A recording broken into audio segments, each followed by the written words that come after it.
Good morning, everyone. I'll say some things about that clip in a few moments. But as I was driving here last Sunday morning, I just had this burning question in my mind that was, how serious is this God business? And I couldn't stop thinking about this question all week. And I've been chewing on it because actually it's a question that we need to ask. And for some of you, you might not even like the question, because for you, you say, well, of course this is really serious.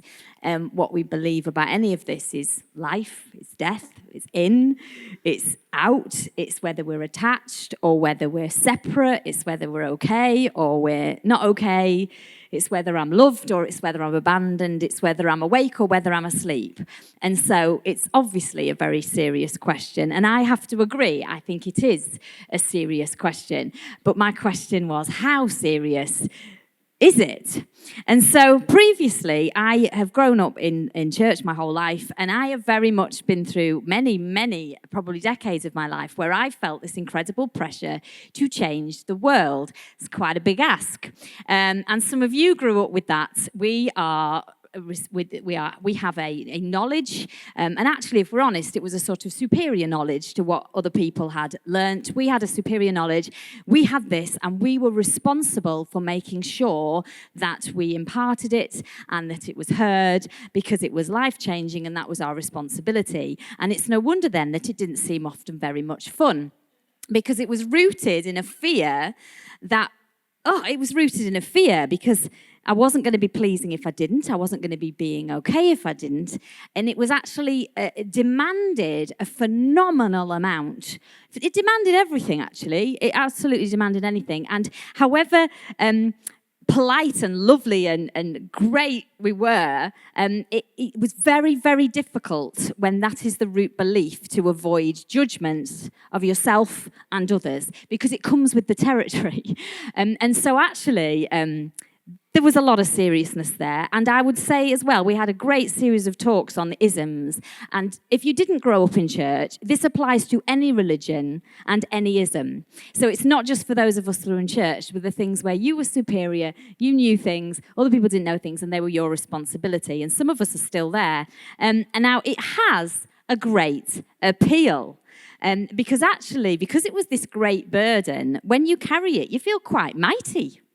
Because it's like, and you were quite mighty because God was pleased with you.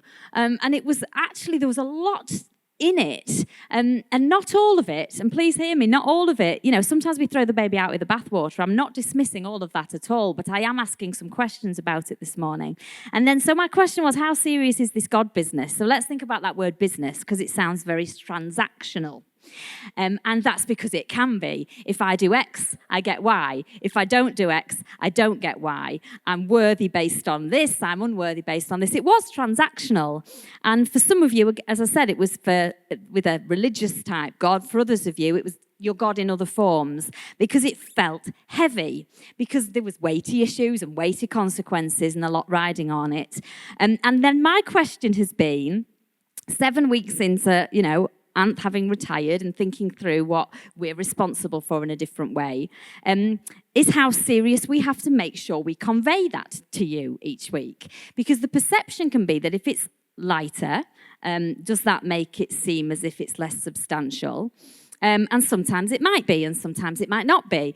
And a gentleman came in the other week when we'd done our Easter Sunday, very polite, lovely. We had a lovely chat with him, did Dave and I. But he was deeply concerned that we had not conveyed enough how terrible sin was and how much you all needed to be saved. And he was genuinely concerned about that. And so we took his comments seriously.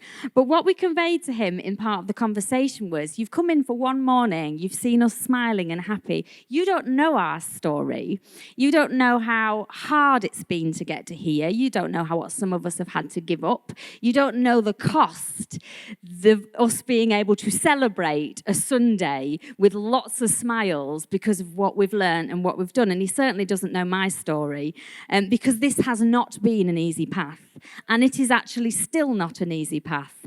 And it's because it's far less easy to articulate. And some thoughts are new, so therefore they're not polished. And therefore they're not ones. When you convey a new thought, people aren't as ready to accept it as the thoughts they've always held. And so this is a tougher gig. And we have to reframe it, and we have questions more than concrete conclusions. And that works less well for some. But some of you enjoy that, and some of you don't. But that does not mean that we're not very serious about it. Now, I looked at some definitions of serious, and this is the best of the bunch that I thought most conveyed what I'm trying to get at this morning. Determined to follow a particular plan of action, where we say, I'm serious about that. Needing or deserving your complete attention. I'll give that some serious consideration. I think the question of whether there is a God and what part he has to play in my life, I think is probably worthy of serious consideration for an hour a week. I think. Very good of its type. This is serious wine. You have to try some. Now, some of the antonyms, the opposites for serious, are trivial, unimportant, superficial, uncommitted, half-hearted, or flippant. I thought that makes sense. So there's something about it being important. And I was an English teacher for a long time in a previous career. And what you had to do when you were encouraging young people how to write stories is you had to get them to recognize the important parts. How does this move the plot on? How does this change what's happening? How does this trigger to the reader something else? And it said, I read this week about literature, and this includes the Bible as a great piece of literature, inspired. I agree. If assessing importance, you should comment on what this character symbol does to progress the story or what it means to other characters and themes. Does it reinforce certain themes or ideas? Does it facilitate certain events to happen? And this allows you to show the function and thus importance in the text. So another question I have this morning is, how do your current beliefs in God and about God progress the story?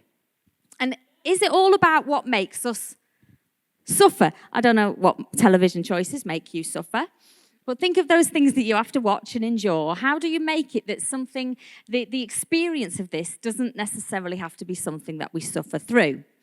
And is there a link between the seriousness and the quality of how we can articulate and express it to you? Because if we don't present it with suitable gravitas, does it seem too flippant or insubstantial to some? And how do we make sure that what we have is substantial enough? Or is coming together just to be together enough on a Sunday morning? And for some of you, the answer is yes. For some of you, the answer is no.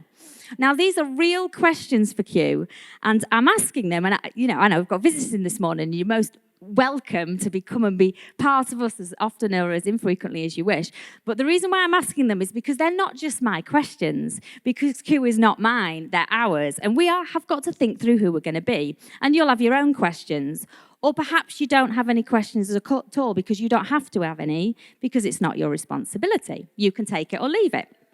Now, last week, someone at my work, I now work at leading an operations team for a company, and someone who looks after all of my communications and marketing, she left to get a new job, and she was brilliant. She's been with us for 3 years. She came out as a bright, fresh, young graduate. She's done a cracking job, and so we're appointing someone else. So in the meantime, her workload has to come back to me, and I have to distribute it to other people and carry it myself.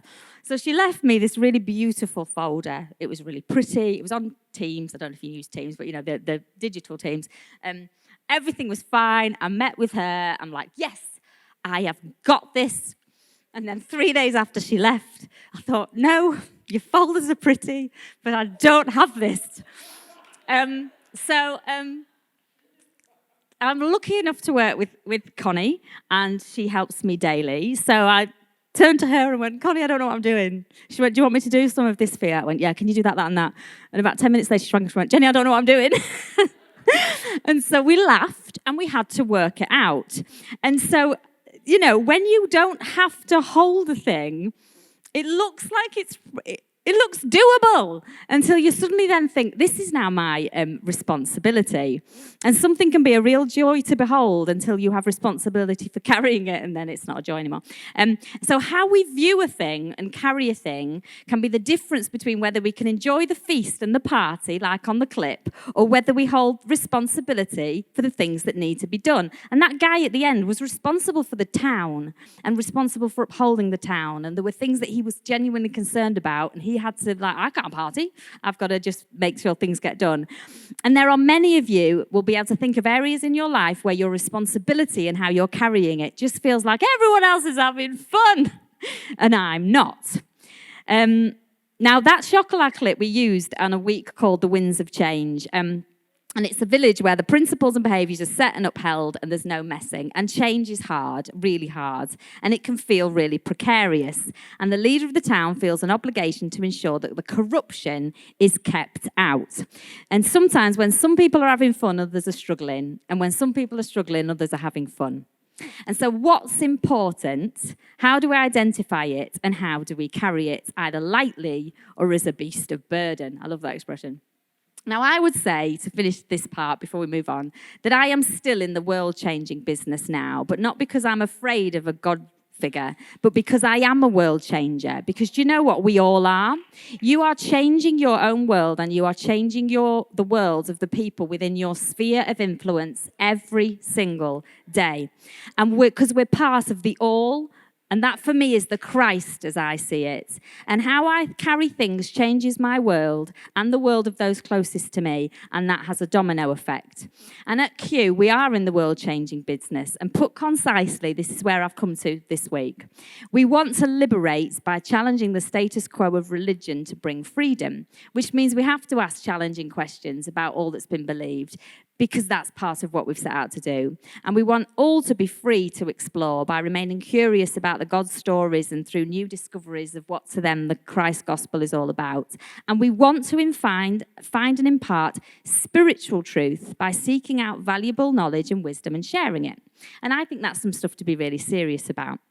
But how we are serious about that links to how we carry it, which links to how it feels, and whether we can hold it lightly enough not to be crushed by it, but tightly enough for it to be valued. And that's a real balance to be found. And we're all attached each day by how we carry, we're all affected, each day by how we carry the weighty issues and the less weighty issues in our life. And so my question as we go on to the next bit this morning is, how is your carrying going? How are you carrying the things in your life? Have you got the balance between being serious enough that it's valuable, but not so serious that you're crushed by it? And I think there's a balance to be found for all of us today. And that is what we're going to carry on exploring for the next few minutes. Okay, good morning. For those of you who don't know me, I'm Danny, and this is my home for the last 20 years or so. And we're on a cool journey, aren't we? I don't get massively emotional a lot of the time. It kind of comes in peaks and troughs. But there was a moment when I was watching that this week, and I was like, like when he's hanging off and he says it's time to let go, I was like, ooh. You know, when you just take a deep breath because you don't really want to cry. It's one of those. It's time to let go. Everything is going to be all right. Can I just say I'm really proud of all the people that got up last week. It's not easy to get up and prepare something and speak, but everybody who does it delivers something, and we can get something from that. And I really appreciate the time you put in to do that, and it was cool. I think there was some great stuff there. Okay, so I wonder if there are some things like Marlin in that video that we might need to let go of today in order to get where we want to get to. Because Marlin he had a quest. He was trying to find his son. And in order to achieve that quest, there were some things he literally had to let go of on the way, but also some emotional, metaphorical things he had to let go of. Now, a couple of weeks ago, I woke up with the word light-hearted in my mind. I've been trying to practice the thing when I get up of not instantly getting out of bed, but just chilling for a bit, which I know some of you don't have the luxury of doing because you have children, but sometimes just waking up and seizing those moments, things can come to mind. And this word light-hearted wouldn't get out of my brain. And we've spoken recently a lot about light and dark, and so I think this morning we're going to explore a bit of the light and the heavy. Okay, so what does it mean to be light-hearted? Let's have a look at our dictionary definition. Free from care, anxiety, or seriousness. Happy-go-lucky, cheerfully optimistic and hopeful. Who would say that they tend to be more light-hearted than maybe serious, heavy-hearted? Who finds it harder to be light-hearted? Because some of us, it's something we actually have to process to get there. It's more of a tricky thing. Okay. I think it's safe to say from that clip, Dory was the light-hearted one. Would you agree with me? It's safe to say Marlin maybe was a little more heavy-hearted. My notes are going crazy down here. Okay, yes, she is enjoying the moment, carefree. She's trusting her gut. I find that's easier to do when you are light of heart sometimes. She sees the glass, or in this case, the whale, as half full rather than half empty, and that's something else we explored recently. Now, ironically, Marlin is a clownfish, but he's not very funny for a clownfish. Now, something struck me. I don't know if you would agree, but when you are facing injustice or feeling offense or noticing the tragedy in the world, is there anything more annoying than someone else being lighthearted in your close vicinity? It's like, it's the thing that grates most in the world. And I know sometimes I'm guilty of being the lighthearted one when other people are like, come on, you need to be serious, this stuff matters. I also know what it's like when you're really annoyed about something and someone else is like poking you like, come on, you can smile about this. Okay, is it inappropriate to be lighthearted? Because let's think about it. Generally, you could look at the world, you could look at the news on any given day and think, but there's tragedy going on. It's inappropriate to be so happy when there's such seriousness. Some of you, when you see someone trying to be serious, it's the funniest thing in the world. I find when my wife is annoyed and I'm trying to make her laugh, it's the funniest thing in the world, which sometimes makes me very unpopular. Now, let's bring a bit of balance to this. There's a writer of a book called Ecclesiastes, and the person wrote this: to everything there is a season, and a time, every purpose under heaven. A time to be born, and a time to die. A time to plant, and a time to uproot. A time to kill, and a time to heal. A time to break down, and a time to build. A time to weep, and a time to laugh. Now, when we were talking about serious and lighthearted, it brought to mind something that I did for 10 years, which was run a kids club called Life Zone. Who was on my team in Life Zone? We had a fab team, and we did some great stuff for about 10 years or so. Now, our philosophy in Life Zone was serious fun. We want to make this serious fun for the kids, but also we want to find a balance between fun and also delivering something serious. And it's the same here, like our Sunday mornings, they want to be fun so we enjoy ourselves and we can have a laugh on a Sunday morning. But unless we go out having considered something serious, then well, it's no different to a comedy show, I guess. Although I'd argue some comedians are delivering some serious stuff at the same time. Okay.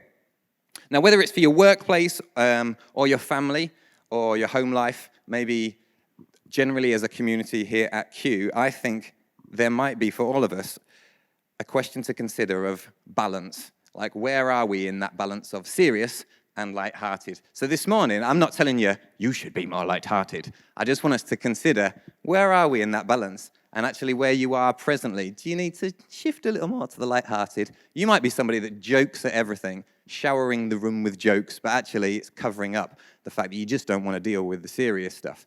Maybe this morning the challenge for you is to move a little more, to be a bit more serious about some things so you can actually consider what might help you grow. Okay. Okay, Jesus said some important things that I think are worth considering when it comes to this. And when we mentioned the light-hearted theme, Joel came up with it straight away on Thursday, which is this verse. Come to me, all who are weary and heavy laden, and I will give you rest, because my yoke is easy and my burden is light. Now, that might be familiar to some of you, but unfamiliar to others, because you might be thinking, what's a yoke? It's not something that comes up in conversation a lot. It's not the bit in an egg. It's one of these. I think we've got a picture. This guy is great. This guy was called the Hermit of King's Hill. If you Google him, it's amazing. He lived on his own for about 40 years in this random house and played the drums and did all kinds of random stuff. Anyway, that thing across his neck is called a yoke. And it's what you use, basically, to connect the burden you are carrying to yourself. So when Jesus is saying, my yoke is easy, generally in the culture at the time, The burden that you carried literally around in buckets or that animals would pull would be connected with a yoke. But also in that culture, the belief and the philosophy that you carried was like, they talked about it as like the yoke that you would carry. So he's basically saying to his followers, look, I'm not trying to put the weight of the world on your shoulders, like Jen was saying about carrying that weight. Actually, it is light. Now, what Jenny was saying earlier is that for some of us, it hasn't been light. We've been like, I can't do this anymore. It's too much. I want to propose, going to give you a sneak peek to later. I think sometimes that's because we've spread the load too thin on too few of us. I think there is more that some of us can carry, and maybe the challenge for some of us this morning isn't to let go, it's to take hold of some things, step up, and grow up. There's a really cool translation of this from the Message. It says, are you tired, worn out, burnt out on religion? By the way, religion isn't just when you go to church or mosque or synagogue. Religion is the stuff that you get tied to in life. It can be addictions. It can be the thing like certainties. It can be your family culture. Sometimes you can get knackered by that stuff. Come to me, get away with me, and you'll recover your life. I'll show you how to take a real rest. Walk with me and work with me. Watch how I do it. Learn the unforced rhythms of grace. What a cool phrase. I won't lay anything heavy or ill-fitting on you. Keep company with me and you'll learn to live freely and lightly. Maybe nowadays he might have said, come to me if you're carrying the weight of the world and I will make you light-hearted. Okay, now, something else Jesus said that I thought they might relate to that. Who's heard of the Lord's Prayer? So the Lord's Prayer is this way that someone came to Jesus and was like, how should we pray? Like, what are we going to do with that? That might be a question worth asking for us nowadays. What does prayer look like? What are the benefits of it? Maybe you can explore that another week. But he then gave them this Lord's Prayer, and there's this part of it that grabbed me. He said, yours is the kingdom, the power, and the glory. That was like his punchline at the end. He said, yours is the kingdom, the power, and the glory.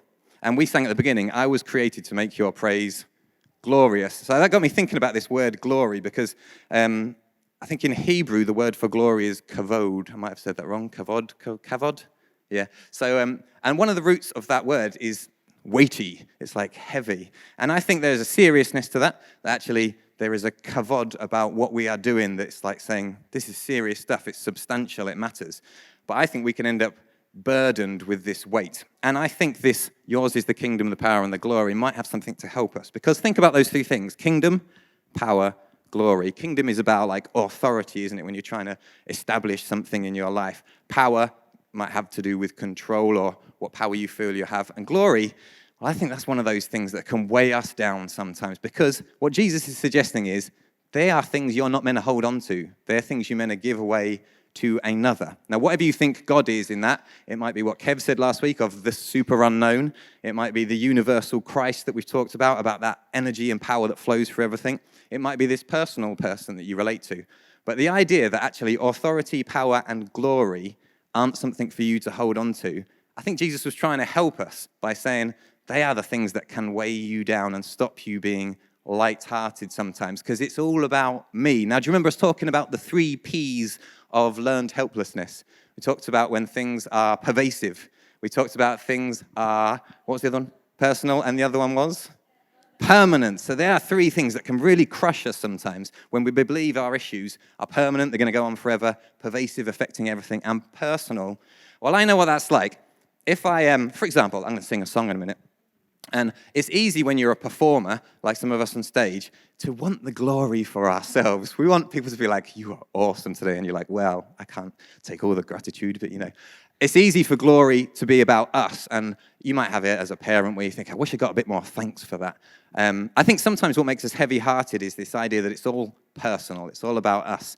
I think the glory is about all of us being lifted up. If we can use what we have to give that away, to actually make the whole more glorious, then I think that will take a lot of the weight off of us maybe to help us be a little more light-hearted. Okay, I want to just wrap up with 2 little stories. One is about, yes. Actually, no, I'm going to skip that one because I think I am running over on time. I'm just going to tell you what happened on Friday. So on Friday, I got trained to see my friend. I was 5 hours on the train to see him.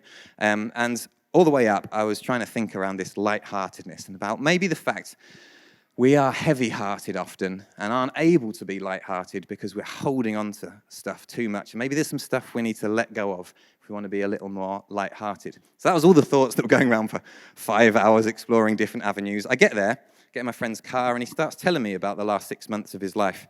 And there's some serious stuff going on. His family is in a bit of a mess. There's a divorce going on. It's really hard. That's affecting the kids. And he said, my 11-year-old boy came up to me the other day, and he said, Dad, I think I need to let go of some stuff. And my ears were like, what? And he said, yeah, I just think there's some stuff I need to let go of, which is a strange thing for an 11-year-old to say, isn't it? And he said, oh, yeah, like what? He said, hate. He's like, well... And that's serious stuff, isn't it, for an 11-year-old to feel those kind of emotions. So he was like, okay, well, what do you want to do? He said, oh, well, do you think I could write all the things down that I want to let go of and then set light to them? I was like, wow. We were talking earlier about sometimes we love the magic in church. And I think sometimes there's this part of the X factor of our spiritual experience when things happen and you're just like, wow, this is clearly quite important to think about at the moment because it feels like it's coming from all sorts of directions. So I want you to consider this morning, are there some things that we might need to let go of because actually they're weighing us down too much? Now, for some of us, it might be we need to get a bit more serious about things in order to be less frivolous. But I think also the thing that can make us very heavy is when we think it all needs to be on us. We are a community of people.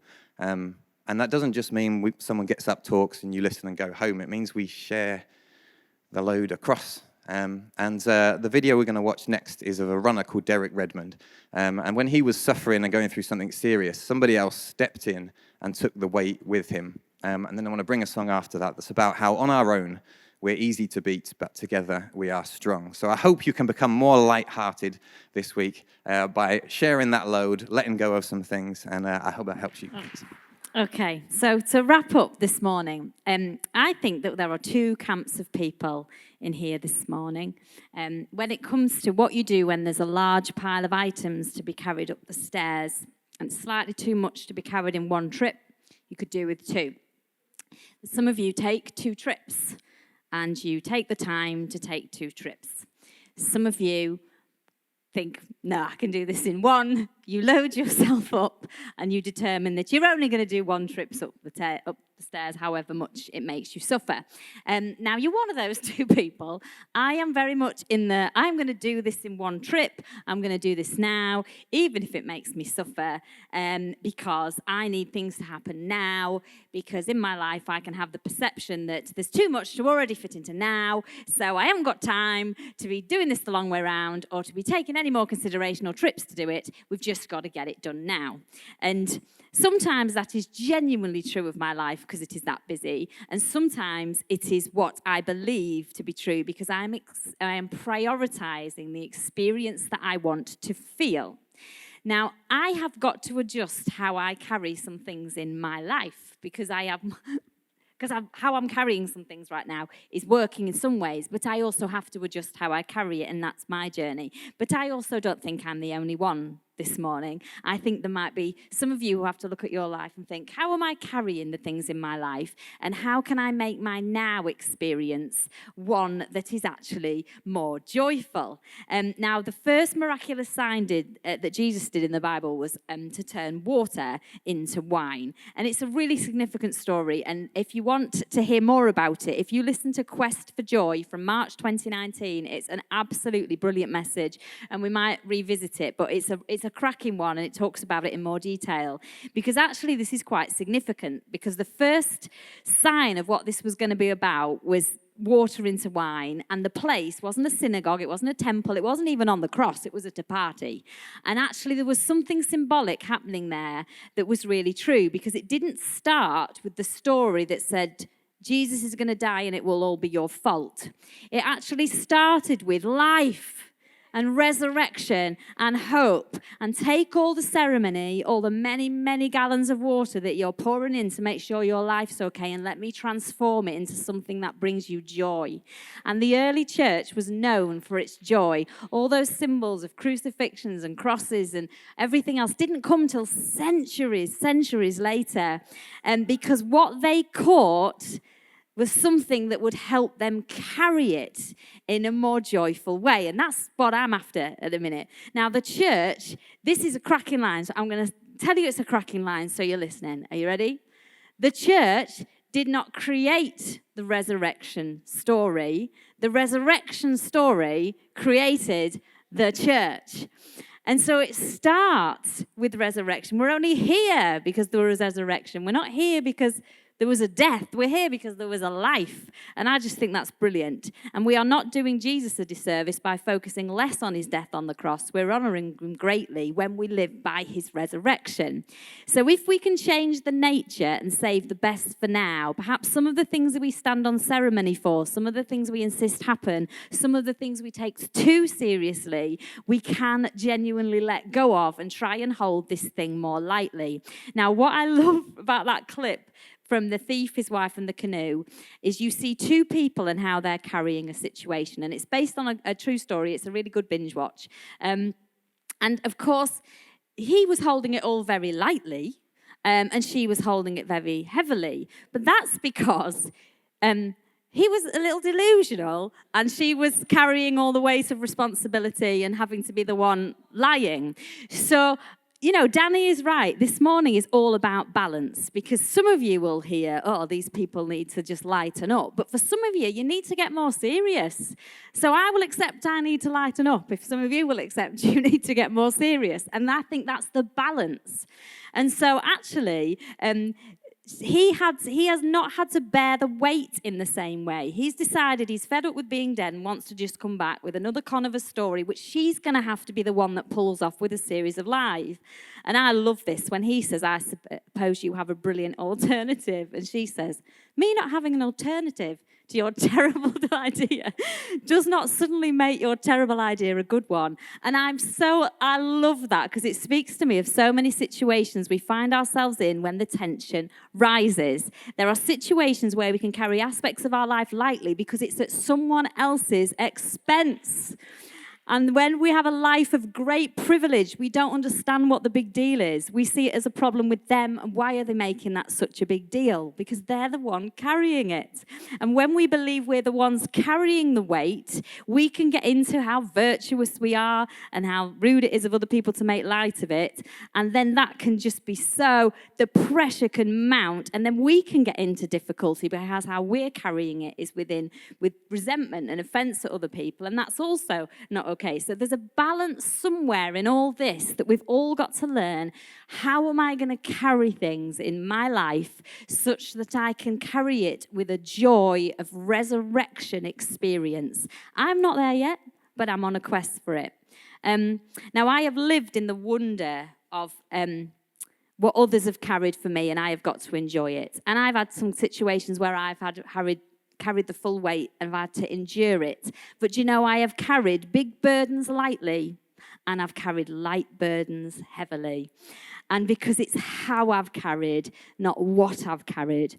And so I just want to end by, I remembered the story of Ezekiel, who was a prophet in the Bible, and one day, and in this sort of, don't ask me how this happens, because it's technically, and I get that we have different concepts of God and what that is. I'm not saying this is a physical story, but take the symbolism of the story that God comes to him one day in a valley, and the valley is full of dead bones that represents everything that's unrecoverable and lost in his life.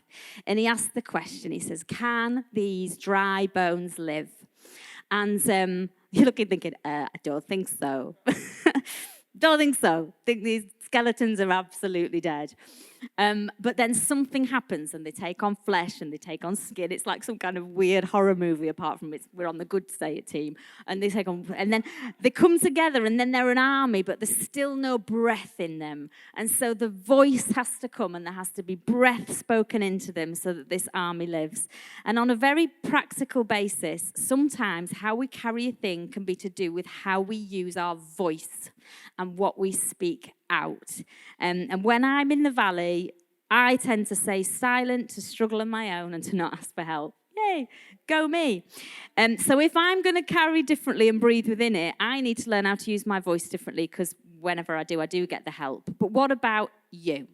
When you're burdened, how do you carry it? And how might you change your approach to hold your life light enough to hold the wonder and the joy of now? So that's my challenge to you this morning, to ask yourself, where do I need to be more serious? Where do I need to be more light? And how do I carry the burden in my life? And is that an expression of resurrection? And I think we'll probably pursue this a bit more next week and look a bit more at joy. So if anybody's got something that they think they want to contribute, come and see me after. Thank you.